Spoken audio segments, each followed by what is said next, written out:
देणं झालं. संजय राऊत तर म्हणतात की फोनही झाला असेल. सभेमध्ये तर उद्धव ठाकरे म्हणतात दोन शक्ती आहेत, मराठी शक्ती एकत्र यायला कोणाचा विरोध आहे का वगैरे. मग प्रश्न असा आहे, घोडं अडलंय कुठे? पुढे फोन करायचा असतो. उद्धव ठाकरे मोठे बंधू आहेत. धाकट्या बंधूने म्हटलेलं आहे की आमच्यातले क्षुद्र असे काही मतभेद असतील तर दूर करायला तयार आहोत. मग आता घोडं अडलंय कुठे?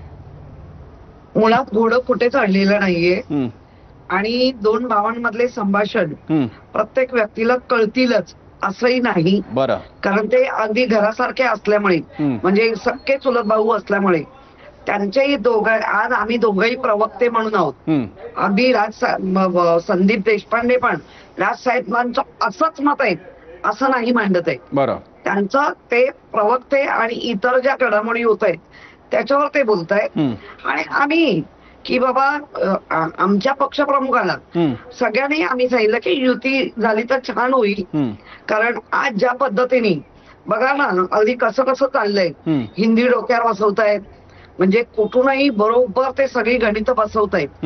आणि अशा लोकांच्या विरोधात नुसतं मराठी माणसाच्या प्रस्ताव नाही. किशोरीजी, या मुद्द्यांवरती तुम्ही सगळे एकच आहात, हे मान्यच आहे की तुम्ही त्या बाबतीत एकच आहात. मराठीच्या मुद्द्यावर एकत्र आहात, ठाकरे ब्रँडच्या बाबतीत एकत्र आहात. मग प्रस्ताव का नाही जात? हेच तर ते म्हणतायत, प्रस्ताव का नाही? नाही जात नाही असं नाहीये. नक्की जाणार प्रस्ताव, नक्की जाणार. पण आपण अशी विधानं करून, म्हणजे जी संदीप देशपांडेंचं मी बघितलंय, ज्या दिवशी युतीचा प्रस्ताव गेल्यापासून तुम्ही नक्की जे म्हणताय आमचं तोंड पडलं, तर त्या सगळ्या गोष्टीमध्ये नुसतं तोंड तर आमची पाठ पण पडली. आम्ही नाही विसरत.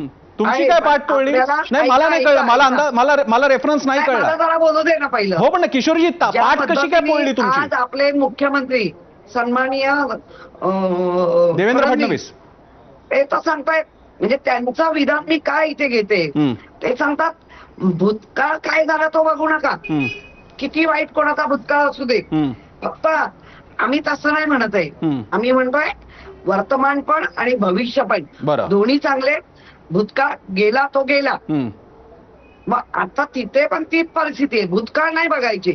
कोण कुत्त्याबरोबर होतो, कोण मांजरी बरोबर होतं, ते नाही बघत. एकदा आले की ते पावन झाले.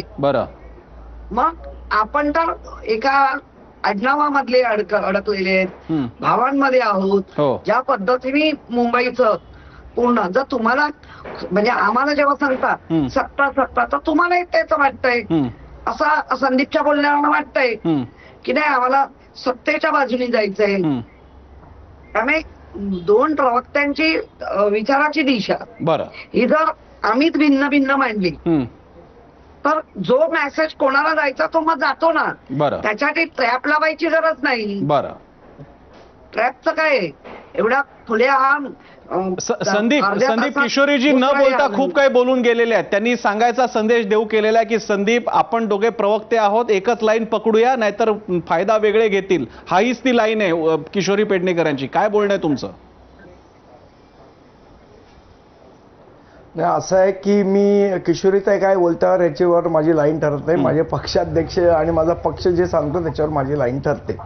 माझ्या पक्षाची ठाम भूमिका आहे. मी पुन्हा एकदा तुम्हाला सांगितलं की संदीप देशपांडेशी बोलून किंवा संदीप देशपांडे समजा किशोरीताईंची लाईन बोलला तरी ती गोष्ट होणार नाहीये. ती गोष्ट तेव्हाच शक्य होईल जेव्हा थेट संपर्क साधला जाईल. त्यामुळे प्रसन्न, माझी पण म्हणजे माध्यमांच्या माध्यमातून विनंती आहे सगळ्यांना की कसं आहे, आपण रोज बोलून काही होणार नाहीये, निघणार नाहीये पॉझिटिव्ह.